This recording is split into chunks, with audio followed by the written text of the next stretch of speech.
GreenGro fam, this is Stephanie Rodriguez, editor and producer of the Regenerate Revolution Life Soil Success podcast. We hope you enjoy this episode. And today's guest is going to be Armando, who is a grower in Northern California and specializes in indoor growing. How are you doing today, buddy? Doing good.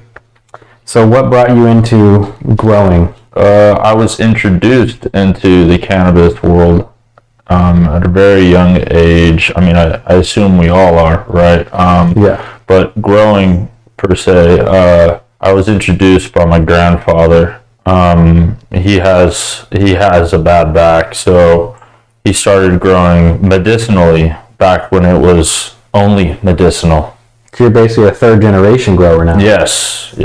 Third generation Northern California grower. That's rare these days. Yeah. So coming home after school, the family was working in the yard. They needed help. That's how I was introduced. And what is it about cannabis besides obviously it being maybe a side source of revenue that really interested you? And like what is your love and passion regarding growing? A couple of different things. One, there's just countless strains, countless scents, fragrances, looks, colors. I love being outdoors. I love working with my family.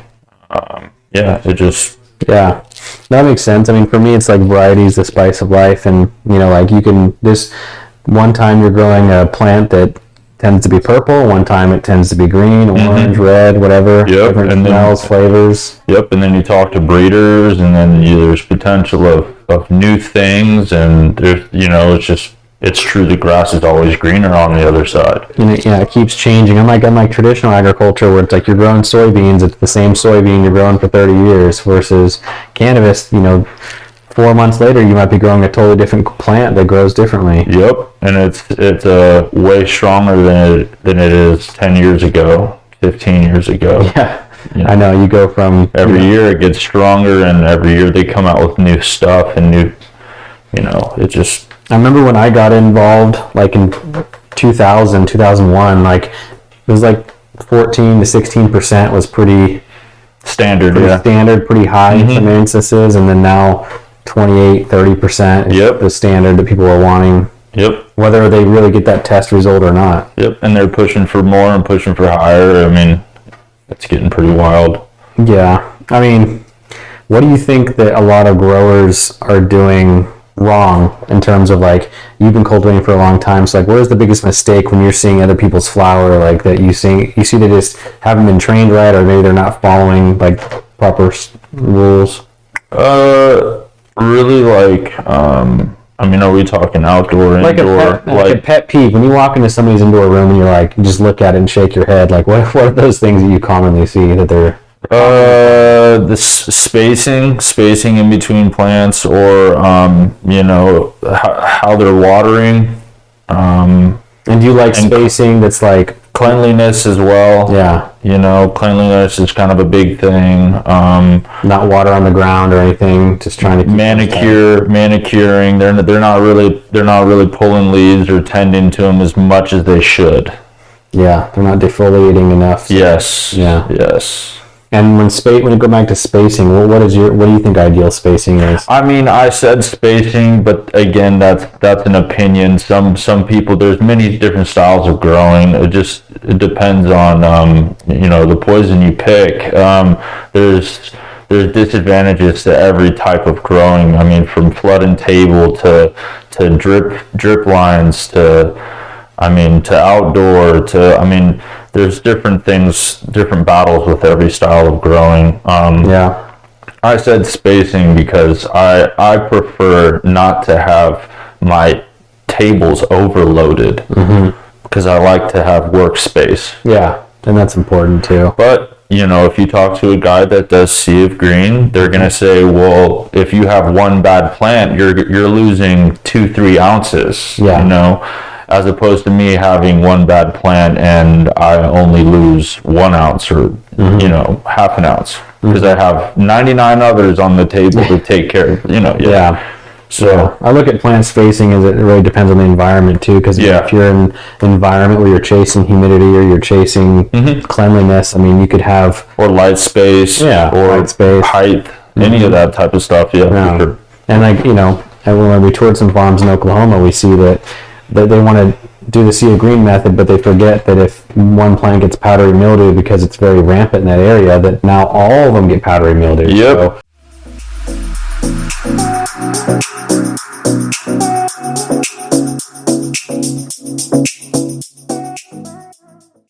it's a chain reaction. Yep. I mean, really, what I have found and what I've learned is doing a sea of green is really hard to have a high quality maintenance routine, just because it's so stuffed. It's going to be really hard to get your spray where it needs to be. It's going to be really hard to really eradicate anything that's going on in your room.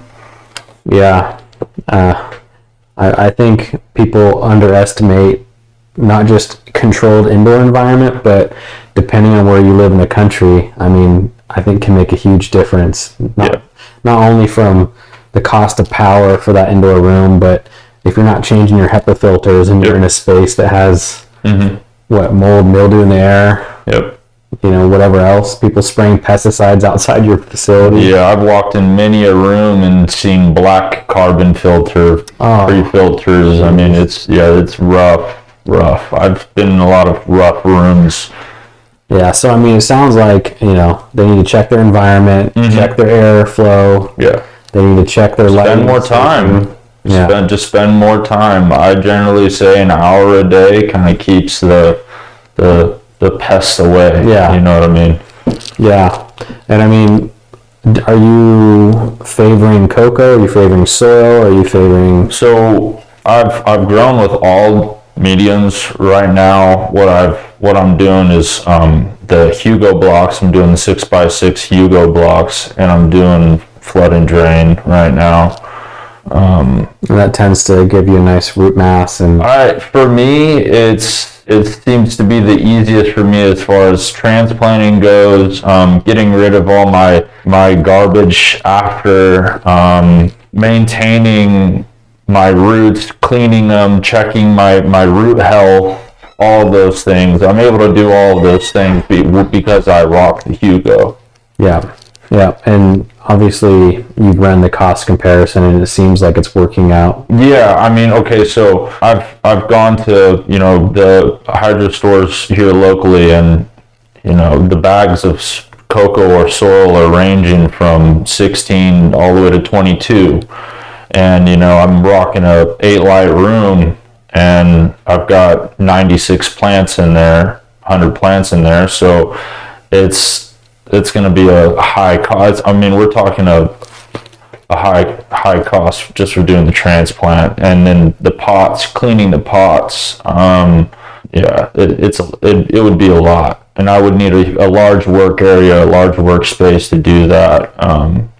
The Hugos, I just need to fill up one reservoir, pH my water, put all my Hugos in there.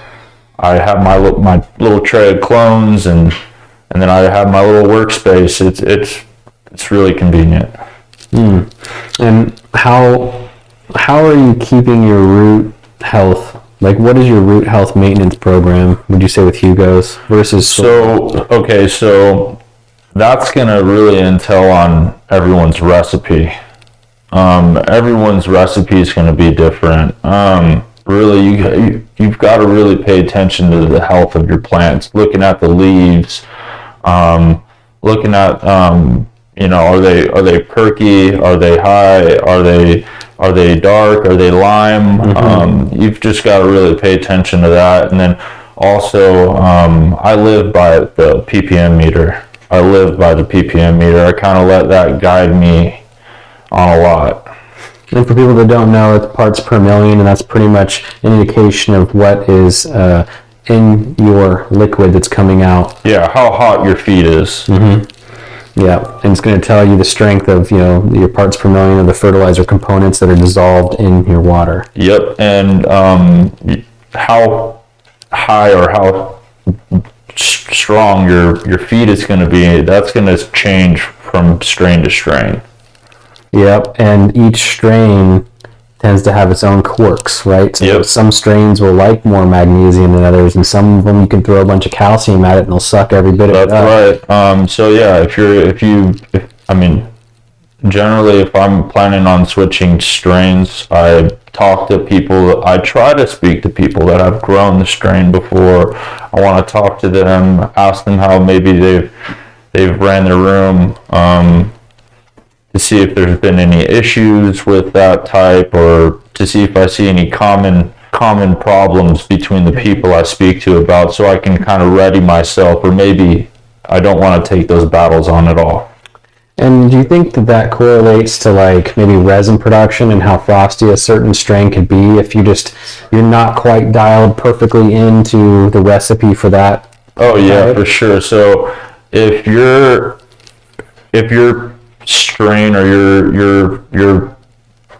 if your plant's gonna have a hard time, or any type of stress, that's gonna definitely gonna tamper with the resins and how sugary it's gonna look, and then how big they swell. Yeah, I think people always underestimate that maybe a strain they thought wasn't a good strain, but maybe they just didn't run it properly, and and then someone else shows them, hey, look, I got this one, it's sugary, it's frosty, it's resiny, So that's always, I always tell people, try to at least run the strain the way everyone recommends that they've run it a lot of times, to see if you can pull the maximum out of the genetics. And you could have some very weak clones. I've had very weak clones before, and I chose deliberately not to run them because I knew I was going to have a weak run. Yeah. So you want to have strong clones, strong babies, even if you have to keep them in the tray for another 2 weeks after you've received them, to make them stronger, to make them proper. The stronger the roots go in, I mean, the better the plant's going to be throughout its life cycle. So. And you want the plant to be strong, so that way you can give it strong feed. You give it strong feed, it's going to grow big. Breathe life into your soil with GreenGro. Organic, sustainable, all-in-one soil additives for your gardening and farming needs. With the highest quality, non-harmful ingredients. Locally sourced, GreenGro promotes probiotic soil building that will nurture and help your soil flourish, maintaining a living soil system for your plants to thrive. Easy-to-use products for all stages of growing. You take pride in what you grow, and so do we. Grow only the best with GreenGro Biologicals. Order online or find your nearest location where GreenGro products are sold. The fun part where I think everyone screws up, which is drying, curing, and trimming. So, I guess from my perspective, the cure is kind of almost everything, but I think you could start from the drying process for everyone at home, and like what you see or what you like to do when you dry. Just right when you cut down, like what is your process from right when you cut the plant down? Well, so for me, I don't cut any of the fan leaves off. What I do is I cut the plant down. I do try to not leave as much stalk on there as possible, right? So when it starts branching out, I'll cut to there, right? And then I'll hang my plant upside down in a hole. And that's going to sit like that in 60 degrees. Usually I try and say 60 and 55. 60 degrees and 55 humidity. And tell everyone why you think 55% humidity is good. And this is exactly what I do, everyone, just so you know. So 60 and 55 is pretty close to you could get away with doing a 60-60. Yeah, sure. It's just going to take you a little bit longer, right? The idea is you want to go low and slow. Yep. Okay. You don't want to go hot and fast, or you don't want to suck all the moisture and rip it out of that. Because what it's going to do is you're gonna shoot yourself on the smell. You're gonna lose terpenes. It's just you're gonna mess it up. And don't be in a rush. This is the one thing you don't want to rush. No, of course. So for the people listening, if you were doing it ideally at 16:55, how many days before you start kind of thinking it's getting close? It's going to be between 12 and 15 days. Good. Around there. Yeah. And, for a lot of people listening, when I travel the country, I hear people say that they dry for 5 to 7 days, and I always look at them cockeyed going, there's just no way. Yeah, that means they suck dried it. Yep. Yeah, they suck dried it. They're in a rush to to make some money, really. Yeah. They're in a rush to make some money. They have brokers pushing them to get it out the door. Yeah, and I mean, so, because, yeah, like what Armando's saying here is, 12 to 14 days, and then from there, what else? So when I do think it's getting close to that time, I'm going in the room, I'm grabbing the smallest plant that I can find, and I'm snapping branches to check the moisture inside of the plant. And then after checking the smallest plant that I could find, I'm going to go check the largest plant I could find, so I can get a happy medium of where my room is as far as, is it ready to be taken off the stick or not? And are you doing any like post-curative stuff, or is it going in a dark room, or is it going in a jar, or it's I cut down and dry all in the same room that it grows in. Mm-hmm. So it's completely pitch black dark in there. Mm-hmm. When it's ready to be taken off the stick, I cut it down. I put it all into airtight totes. Mm-hmm. And then those totes are going to be getting burped. Mm-hmm. And that's going to be part of the curing process. Yeah, and we're basically burping, which means we're getting rid of some of the ethylene gas that helps to finish the curing process. Yep. So just because you put it in the tote doesn't mean it's ready for sale. Yep. It's still got to cure. It's still got a couple of steps left in the process before it's ready to go into the bag. And for someone that's a new grower, maybe they haven't grown that many times successfully, what does curing do for like the taste or the flavor, or like what is the advantages for someone? It traps it. Yeah. That's what curing does. If you really want to think about what curing is or what curing does, you're trying to trap all the good that that bud has, the smell, the taste. Those are the two things that you're trying to trap.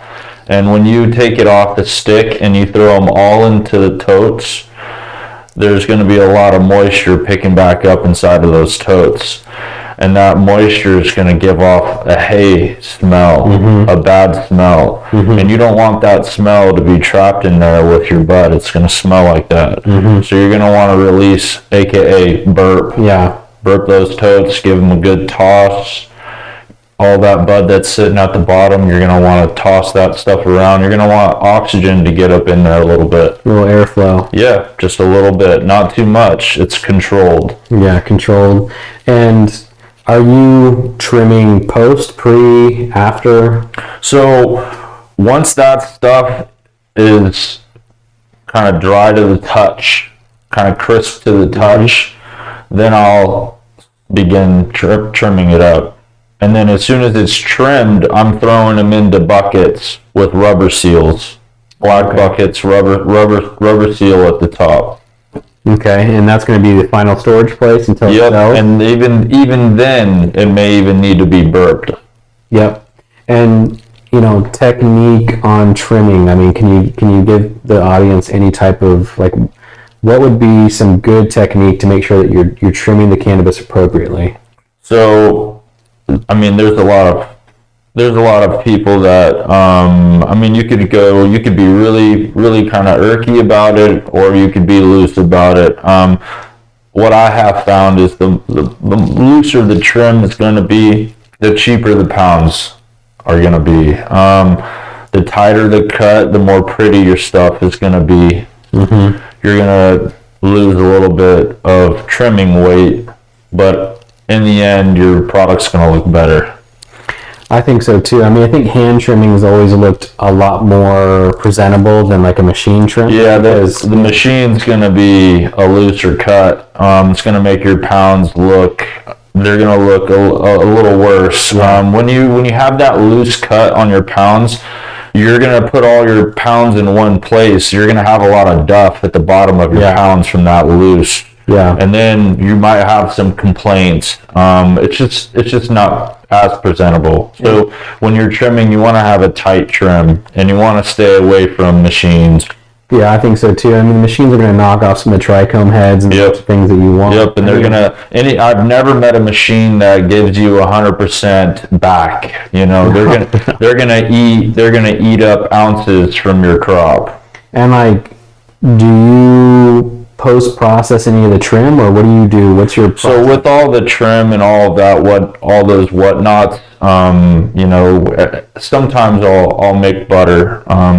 Sometimes I'll sell them to my brokers, my trimmings. So you don't want to, that's not part of your production process. No. And it seems like that's the case. I mean, you got producers, you got hash makers, you got rosin makers, and everything else. And a lot of the time, if you're a guy that's focusing on production, focusing on plant quality and harvest, like, you're not going to have the time to do all the other extraneous activities. Yeah, and if you're a person that smokes concentrates, that's thinking about buying or using trim to make concentrates, and you don't have the know-how to do so, no one is going to go halves on your trim with you to make product for you. They're just going to want to buy your trim and make their own. And rosin press with your trim is not time productive. No. So it's better off for me, just for time, to just get rid of the trim, save a little bit for butter. Yeah. And I mean, I guess, because we've seen a lot of people, especially in California, sitting on cannabis, or maybe they grew too much. Like, what do you think the lifespan of cannabis is? Like, what's the storage capacity? Like, if you had to store it... Is it kept in a cool, dark place? I mean, let's just say the ideal person is keeping it in a cool, dark place, but they're leaving it in those black and yellow totes. I mean, how long do you think before it oxidizes or before it shouldn't be saleable? Honestly, if they're in those yellow totes...